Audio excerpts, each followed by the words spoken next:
Welcome, everyone, to RB1 Colon, a fantasy football podcast, part of the Fake Teams podcast channel. We're going all out here. Last show of 2020. I am the consummate professional, presenter of the DeAndre Swift gift for those with the Swift lift of the fantasy gift list, rom-com aficionado, conductor of the now completely dead Devin Funchess hype train, worshiper of N'Keal Harry, friends with the Oracle, constant doubter of Alvin Kamara, would draft Terry McLaurin over Amari Cooper 10 times out of 5, would kindly like you to wear a mask so we can all watch Cam Newton remind the NFL just how good he is, Grand Marshal of the Alvin Kamara Apology Parade, first ranking officer of the Terry McLaurin Stand Club, and diamond mounter of the Jerry Judy Jewelry Company, your humble host Pete Rogers. And I am joined by some of the guys. We have the Duck Father, Governor and Overseer of the Derrick Henry Rage Manor, recovering Texas fan, DK Metcalf's #1 admirer, caster of the double reverse chutzpah, champion of doggos everywhere, proponent for a Jon Snow hair product line, foreteller of the Devontae Parker's breakout, believer in Deshaun Watson gospel, founder and lone proprietor of the Gus the Bus Four Seasons busing service, lead singer of Hanson, Chad, the man formerly known as Steve Timberland, resident old man Clark Barnes. And finally, fantasy football's premier internet doctor, the biggest 49ers fan you know, Larry Fitzgerald, loans a manager, loather of Adam Gase, the #2 Walter Sobchak, but #1 Tarzan, fan of what scientists lovingly call facts, teacher of the if you're not cheating, you're not trying mentality, sunken lieutenant of the SS Deshaun Jackson, doubter of John Gruden's Jacobs Hentel shtick, the Brashawn Perryman ferryman, lifeguard and training neighborhood Chase Claypool, thinks your favorite team is run by donkeys, the ginger mustache man, Nick Bodiford. Guys, how you doing today? Well, that was a good show, guys. All right. and we'll see you all that was our week. 30 minutes. Yeah. Good. Doing great, Pete. How are you? I am well. I figured it's the last show of 2020, and we will get all of the titles that we have earned throughout this year's in this season, get them all out of the way, and then we will start fresh in 2021. Yeah. Are you still conducting the N'Keal Harry? I will die on the N'Keal Harry train. Really? I will. I don't know why, but I think it's because I have now fully committed. So at first, when he first entered the league, I was just like, yes, Belichick drafted a first round wide receiver. Everything was like shock. I was excited about him. He was a big physical guy. And now I've pushed myself into this corner of he is Devontae Adams. And Devontae Adams took 3 years to finally be a legit #1 wide receiver. And so I'm like, that's the hill I'm going to die on. N'Keal Harry is going to take a long period of time. His rookie year, he was injured a lot. This year, he's playing with Cam Newton in a banged up offense, and he's injured a lot. Maybe next year, really, we should be counting as his rookie year, right? Am I right, guys? You guys are all agreeing with me. You can't see it, but they're nodding their heads, podcast listeners. I think that's sound. I think also Cam, Cam's nickname for him does imply that he kind of has his focus off field. So maybe if he just kind of tunes thing up, I'll let everybody go look that up for themselves. It's inappropriate to mention on the show here, but maybe if he gets football kind of at the front of his mind, then he'll turn that corner. That we've also just Adams corner. Yeah, we've seen flashes from him where it's just like you throw jump balls on go routes or back shoulder fades, and he wins them because he's 6'3" and can win contested balls. And it's just like, all right, let's see consistency. That's what I'm looking for. Clark just wants consistency out of the Houston Texans. That's all he asks for. The only comment I have about all of this is I have for the past 10 years been completely against everyone just absolutely hanging from Tom Brady's jock just constantly. It's not his fault, but you get so tired of people talking about how great someone is that at least in me, it just creates a dislike for that person, which is totally unfair. But I think that this year has shown how really great Tom Brady was, taking that team last year to the playoffs and taking an absolutely lost Tampa Bay Buccaneers to the heights that they have seen this year. So I don't expect Tampa Bay to be as good as they were against Detroit, where I think Blaine Gabbert threw for 4 touchdowns? I don't know, a lot. Something like that. Good. Yeah. But that is the Bruce Arians offense. Did you notice how 3 giant wide receivers were always 30 yards downfield and one of them was open? So this is what Bruce Arians does. It's really interesting. It's going to be really interesting to watch going into the playoffs. Nobody wants to catch the Bucs in round 1. I think what's really interesting about you saying all of that is that it's very I'll shut up here in a second for you, Pete. But I think it's telling that you really are a Pacific Northwest resident now. Anyone who just has a gut reaction, like gut vitriolic reaction to the mention of Tom Brady for whenever he gets talked about as being so great. You fit in well here. And I guess you're turning the corner, which means you'll fit in well with me now, which means you don't fit well with anyone in the Pacific Northwest. Thanks, Nick. The mention of Tom Brady being good turns families against each other out here. So Clark's just got to get used to the existence of winters now. That's the only thing holding him back. Speaking of turning families against each other, we played Risk on Christmas Day, and my mother-in-law made an enemy for the rest of her life. I'll just leave it at that. Oh man, she knows what she did. So she knows what to peel back some onion curtain here, this might not surprise you guys. Risk is one of my absolute favorite games. I have been playing Risk online with my college best friends for 10 years now. This is the least surprising thing in the world. Oh my God, I love it. If someone was just to ask me point, like, what's Nick's favorite game? I'd be like Risk. Yeah, no, Yes. you know all you need to know. And I mean, what is really cool is you got 24 hours to take your turn, and it has kept me and a group of guys who all live in different states that would otherwise, not have shit to talk about. Now we have stuff to talk about every day. And do we want to win? Yes, we do. But it's more about the camaraderie. But I still think, that's like fantasy football. That's the beauty of fantasy football as well. Beauty of fantasy sports. When you find something that brings a group of people together and something that you guys have to talk about or just like that forces, for lack of a better word, like interactions and like staying up to date in each other's lives. Like that's such a great thing. And that's one of the things I love about my home fantasy league, where it's a bunch of my friends and this is like the 6th or 7th year of it. And it's like, it's made us all stay in contact and all that kind of stuff. So yeah, it's one of the beautiful aspects of like online games. Anyways, when Clark and Nick were talking about Tom Brady, I went and grabbed my Becca's sister and his child's medium Tom Brady. Just kidding. Pete actually was taller than you think. I know that for podcast listeners, this is really interesting, but he just dwarfs everything that he brings on screen. I am a massive human being, and that I like to try to bring that in my voice so that you can hear me and be like, wow, that guy. Anyways, he sounds taller than I think. That's what I think of when I think of Pete Rogers. That's what you think when you think of Pete Rogers. My sister and brother-in-law got me for Christmas a Tom Brady Bucks jersey. So I was showing everyone that. I don't know when I'll wear it, but I will own it with pride. Especially, I will say I'm not one. I haven't been so attached to Tom Brady that I have become a Bucks fan. But if Tom Brady wins the Super Bowl this year or at any point with this Bucks team, I'll be pretty happy. That's pretty cool. Should we talk some fantasy? Not that there's any fantasy to talk about, but it's looking forward to next year. Exactly.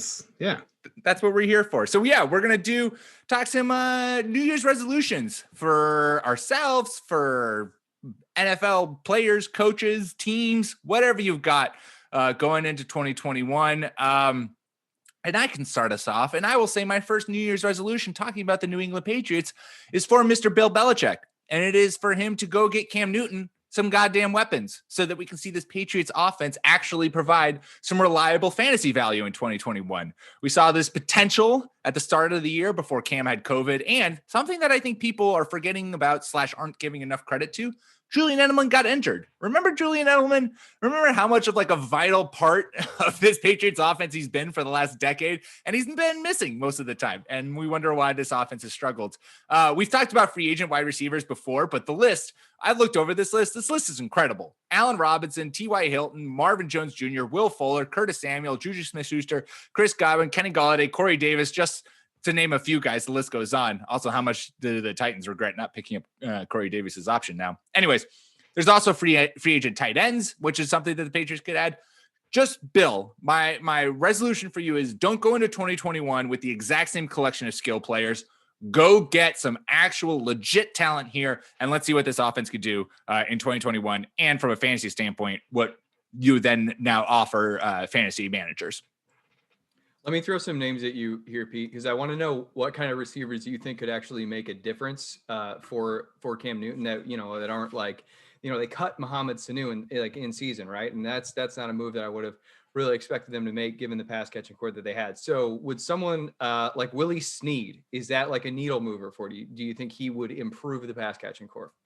Not particularly. No, Okay. I feel like he would just be redundant with Edelman. Okay. Demarcus Robinson. I want a flashy name. Go spend some bucks. You got tons of cap room. Okay. So as far as, I mean, how high up do we have to get here? Is that like, I guess T.Y. Hilton. D.D. Westbrook. I wouldn't mind D.D. Westbrook. Okay. Redundant though, because he's playing slot, right? But Julian Edelman's also old now, and I know I just used that as my reason for no Willie Snead, but ignore. Okay. I like T.Y. Hill. I think that there needs to be, even if it's someone on par with Edelman, like clearly the young guys, Jacoby Myers is great. N'Keal Harry, I've already gone to bat for him, but there needs to be a number one receiver who Cam Newton can trust. And I don't think that's going to be 35-year-old Julian Edelman coming off of an injury. Would you trust AJ Green? No. I wouldn't either. I would ask, have you seen him play this year? Yeah, he looks great. Not good. Like, I know he and Julio have both been battling injury, but Julio looks like he can still play when he plays. Right. AJ Green just looks like a dad runner. And that's the thing. So did Randy Moss in Oakland. And so, what can Belichick see on film? Or like, I mean, if Bill Belichick brought in AJ Green, would I be like, oh, Bill, you screwed? I'd be like, no, Bill Belichick's about to turn AJ Green into a Pro Bowler again. So, okay. Would you prefer one of those kind of big namers? So like Allen Robinson, T.Y. Hilton, would you prefer one of them more than like Hunter Henry or Jared Cook? If you're going to pick one of them, I think I would prefer Hunter Henry at the top of my list. God, I would want him to stay healthy though, and that's worrisome. But we know what Cam Newton could do with a tight end. And Greg Olsen was 1,000-yard receiver with Cam Newton under center. And Hunter Henry is an extremely good tight end that I feel like a lot of people have forgotten about because he's dealt with so much injury. And this Patriots offense, we've seen it operate where the tight end can be the number one focus. So, and he's young and kind of fits with the timeline. I think my number one options would be some sort of either Allen Robinson or Hunter Henry. If I was just like, if Bill brought either of those guys in, you more than surpassed my resolution, Bill. Clark, what do you hope to happen in 2021? What resolutions do you have? So I'll save my big unpopular one for second and just sounds good. Keep with the homerism that we have in round one. The Texans need to resolve to hire an interesting head coach with a proven offensive track record from a proven coaching tree. And that is going to require some patience because it looks like the Chiefs are going to win the Super Bowl again. But I'm ready for the Texans to resolve to hire Eric Bieniemy as the new head coach for we announced we really, really suck to the world in week 16, Houston Texans. Just a coach or just this team to have an overview or a makeover where you're not wasting Deshaun Watson's excellence. Because good Lord, that man is so much fun to watch and he's so good at what he does at the position. And he's only going to get better because he's still so young. And it would just be one of the greatest crimes of NFL history if Deshaun Watson plays the better part of his career on just some nothing. Like if Deshaun Watson has the career of Matt Stafford, that would be very sad to me. And just give Texas fans something to cheer for. Gary Kubiak was the glazed donut. So it's a donut and you're happy about that, but it's like the worst one. And then Bill O'Brien, who wasn't a very good offensive coordinator and then went to Penn State and showed just no ability to coach a team at all. Before the Texans brought him in and let him destroy their franchise, like the Texans are going to be bad again next year. So we need something interesting to root for. You want like a Brian Flores hire where it's like, yes, maybe you like last year, Brian Flores, Miami Dolphins weren't good, but that's to be expected. But they still played well. You saw a lot out of it. And then in the year two, you're like, this is a team I can get behind. And they're a team that's now fighting for a playoff spot. That's what you want. You want a coach who's going to come in, change the culture, the just mentality, identity of the Houston Texans, and give put some excitement back into that team. I think it'll be really interesting to see, who this hire ends up being. If the team is being truthful and they actually are consulting Deshaun Watson on who the next head coach will be, and he actually gets to play as prominent of a role in the coach search that they say he's going to be playing. I think we're going to get to learn a lot about Watson's actual football acumen. He seems to be an extremely smart quarterback, but it would be very telling if they end up bringing in some sort of traditional minded coach or like a defensive minded coach. And even someone like Cliff Kingsbury or McVay, who have a lot of innovative ideas, but for a few years now, they've started to show us that they really think they need to establish the run in the process. And like, they sort of have stumbled into these awesome schemes, but they're not actually using the schemes to the fullest extent. So hopefully they avoid even, that kind of halfway mark there. And I mean, I would love to see Bieniemy or whatever his name is, the Chiefs OC. That would be phenomenal if he's the guy who goes there. I would accept as a runner-up Arthur Smith of the Titans. That would be a lot of fun as well, and that could be a cool inter-division FU move by the Texans as well. Nick, what you got? I'll keep it short because I've spoken enough on this matter, but that is not the point of this show, Nick. It's about really this is a cathartic episode to get all of your vent frustrations out. My New Year's resolution for the Seattle Seahawks is to just go back to what they were at the beginning of this year. It's been really disappointing watching them come out with like the greatest aerial show on turf for the first month and a half of the season. And then when you start to look at their first half, first and second down passing rates and how they progress through the year in relation to Pete Carroll being given a contract extension in the middle of the season, and what happens to their play calling after that contract is signed, it's fucking infuriating because what he did Nick is back. I mean, it's just, you just look at the timeline. Like, they were a first and second down passing team in the first half of games. When you learn what a team wants to be, when it's still a neutral game script, you see what they believe their identity to be. And they were phenomenal. And then he signs his contract extension. I think it was like in week 9. Within the next 2 to 3 weeks, that passing rate just starts to tick down. And I mean, the average between the first 4 weeks and the last 4 weeks is a difference of 10% at passing rate. They were 4th in the league at 64% to start the year on passing on first and second down in the first half of games. Now they're down to 54%, which is like 17th in the league. And like, I'm scrolling through Twitter and I'm seeing like beat reporters writing, the key to the Seahawks season was their defense improving at the end of the year. And it's just like this fucking echo chamber is driving me out of my mind. And anyway, my New Year's resolution is for them to get back to the pre-Pete Carroll contract extension ways. And I have zero faith that it is going to happen. But anyway, that's the resolution. I know. So it's just hard for Pete. We're going to bring up the Patriots again. Pete Carroll, that is. That every time Russell Wilson throws a pass, he just sees the Super Bowl trophy being ripped from his hands. It's hard to get over that. It's true. It is true. I love Nick's theory. It's foolproof. This theory that Pete Carroll was like playing into the modern NFL of being this super like analytical, pass happy offense that was thriving, absolutely thriving. And then as soon as in order to get this long-term deal, and as soon as he got that long-term deal, he was like, all right, fuck it. I'm going back to what I've always done because I showed you I could do it. He got job security and then he went, whew. I love it. I just like the point of the like myopic team reporting of like some guy who's pretty smart or respected said this thing that like, if you squint hard enough and weren't really paying attention, makes a lot of sense. And then everyone just piles on because that's got to be the answer, right?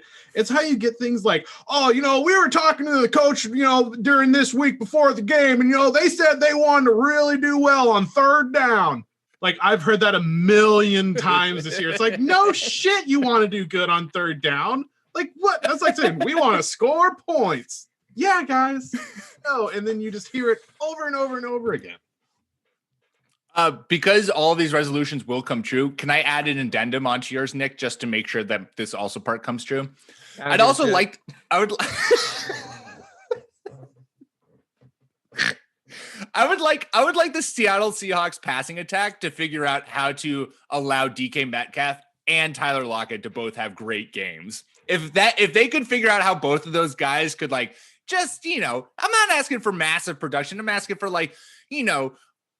80 yards and a touchdown from one and 80 yards from another, or just something where it's not just like Tyler Lockett has 3 games every year where he scores 10 touchdowns and then does absolutely nothing for the rest of the year. So he ultimately finishes as a, mid-tier wide receiver 2, but for the better part of the year is a wide receiver 5 for you. If the Seahawks in this whole push to get Russell Wilson back to letting him cook and throwing the football all over the field, let's also make sure that DK Metcalf and Tyler Lockett can both experience terrific games at the same time. Just throwing it out there.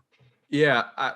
What's so aggravating is David Moore is an excellent third receiver, but they are hell-bent on using 2 tight end formations. And how do you prioritize giving Will Dissly, who has good hands and just destroyed legs, offensive lineman speed out there?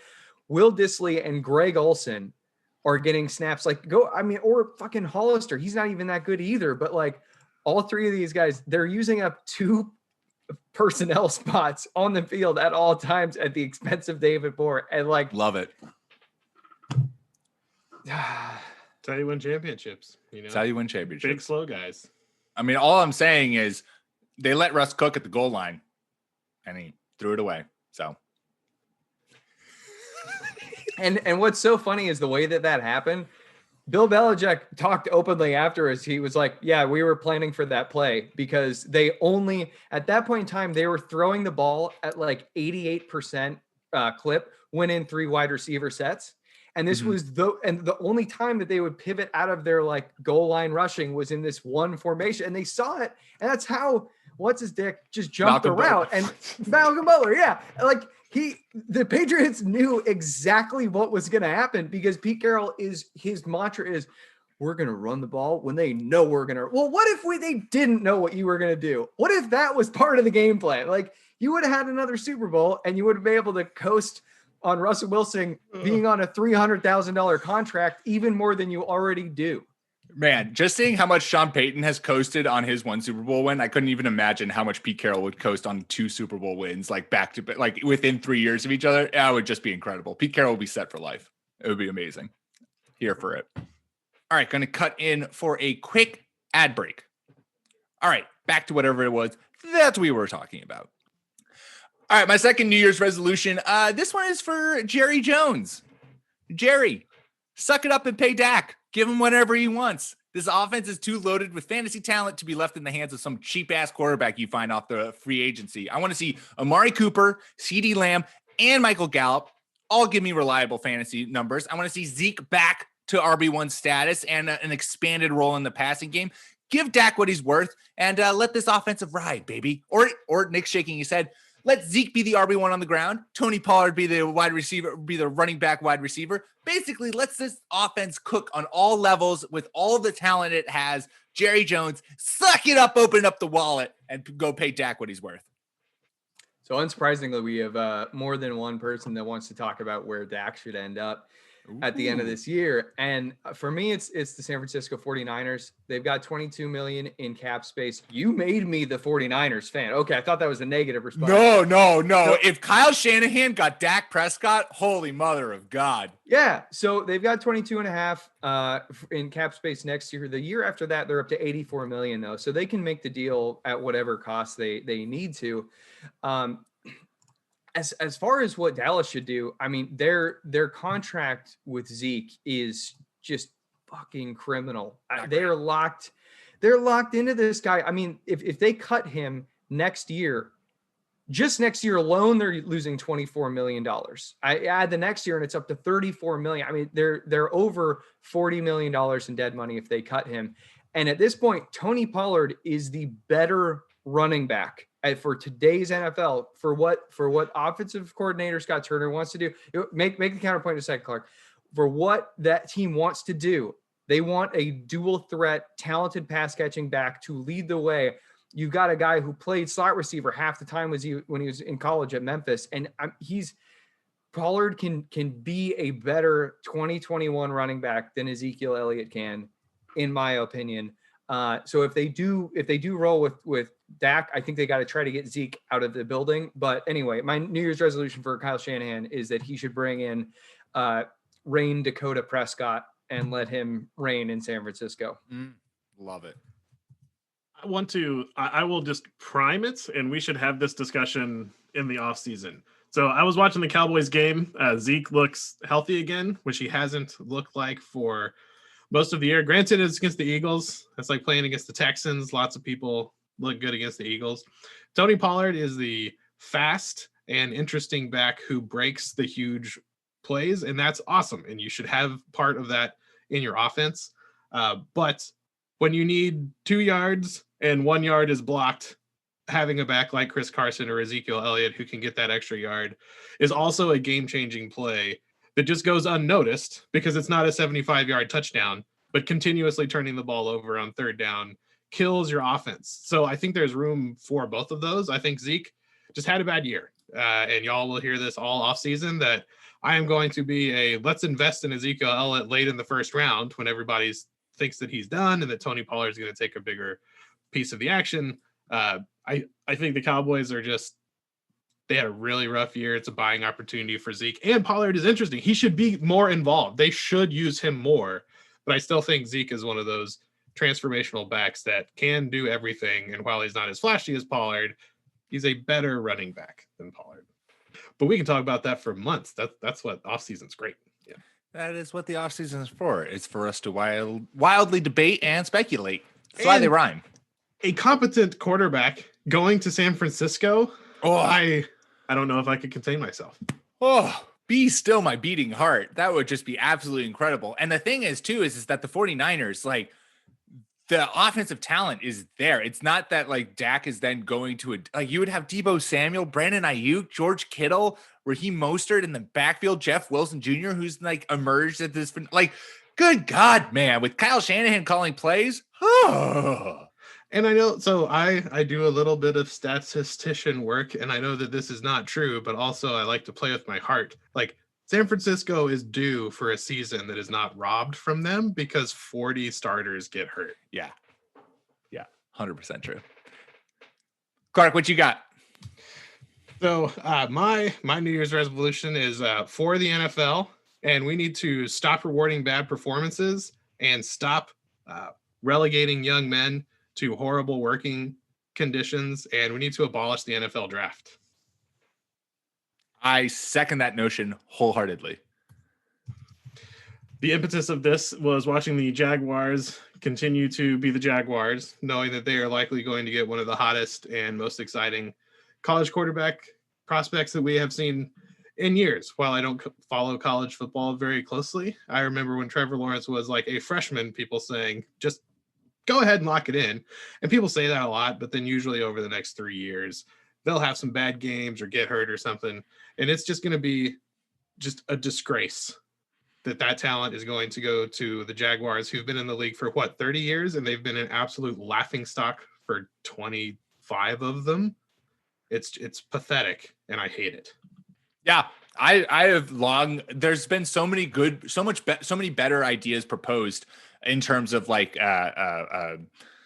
player equity is not the right word, but just like, taking into consideration, like you treat it as a job interview. And so like we've talked about this on the show before, where it's like, instead of a draft, each team has, a rookie contract pool, and you can dedicate as much of that to however many rookies you want.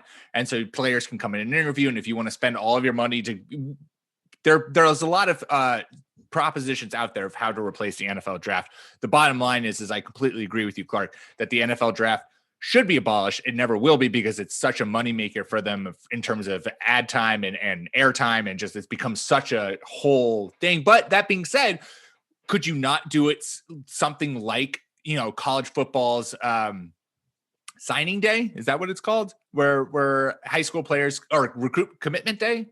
I don't know. that is a big thing too, where it's like high school players commit to what college they're going to play to. Like that is something that it also gets drummed up for television. So I think there is a way to move on from the NFL draft and still, ESPN, NFL Network, the NFL itself can still make plenty of money. And I certainly support that and would love for the NFL to take a big stride and a big step in that so that these players can determine where they're going to spend, especially like a running back, right? A running back who you have 5 years, maybe on average. And it's like, you get to decide what role you're going to play, where that team is, where you're going to play for that, for those years and be able to negotiate what salary you're earning in that.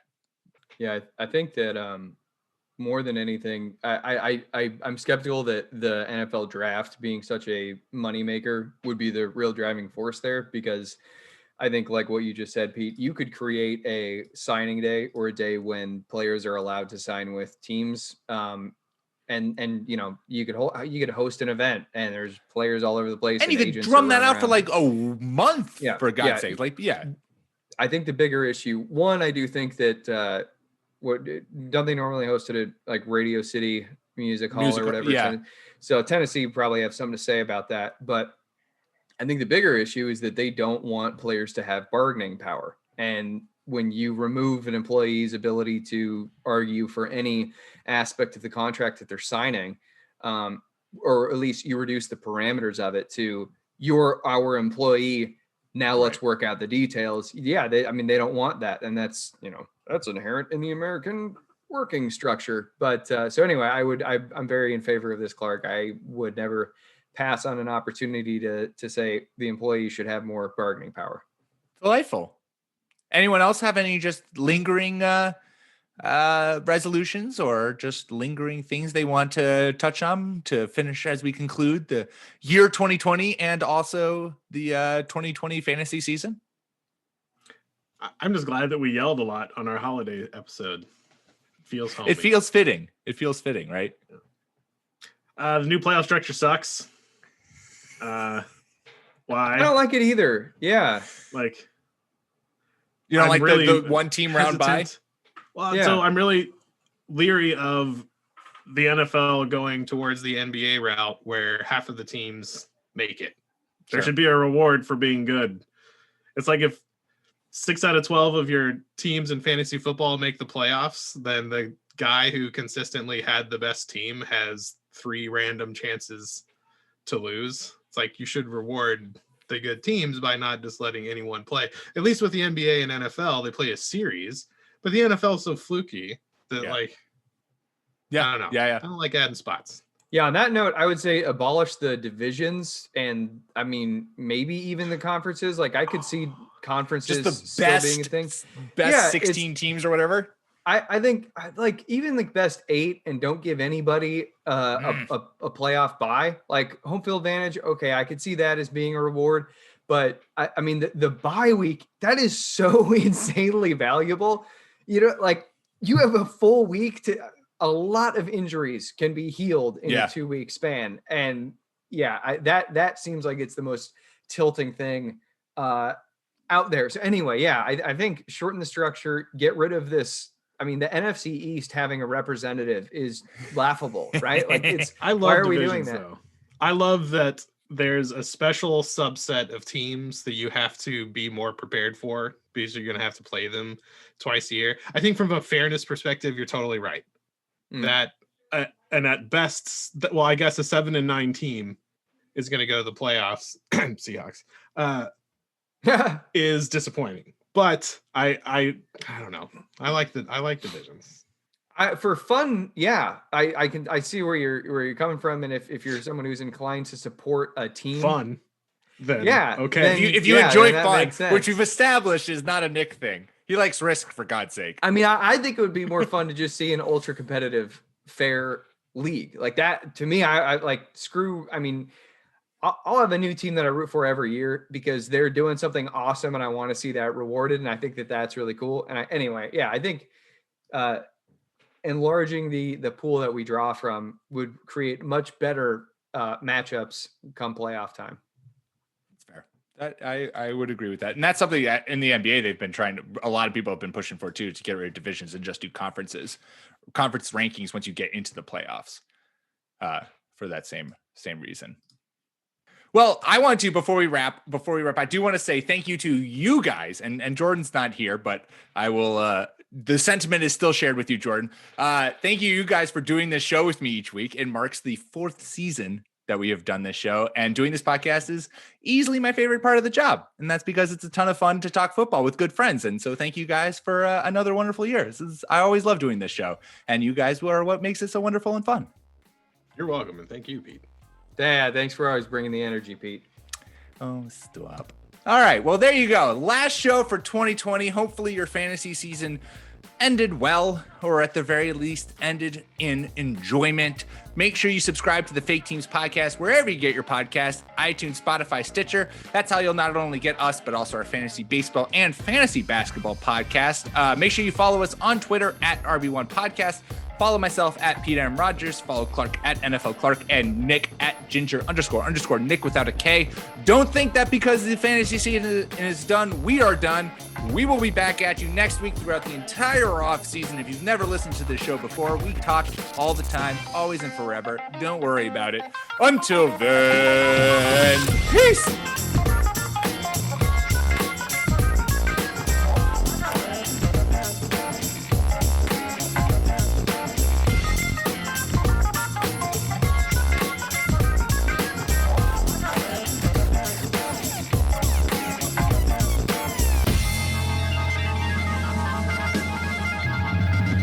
I don't know if you guys want to tag this on there. Dwayne Haskins got cut. Yeah. Not Just great. saw that. Oh, you just saw? Yeah, that happened this afternoon. Wow. I was getting a pump. Well, we're definitely not keeping this in the podcast. I always try to get a pump before the show. I like always gotta get swole before I jump on the show.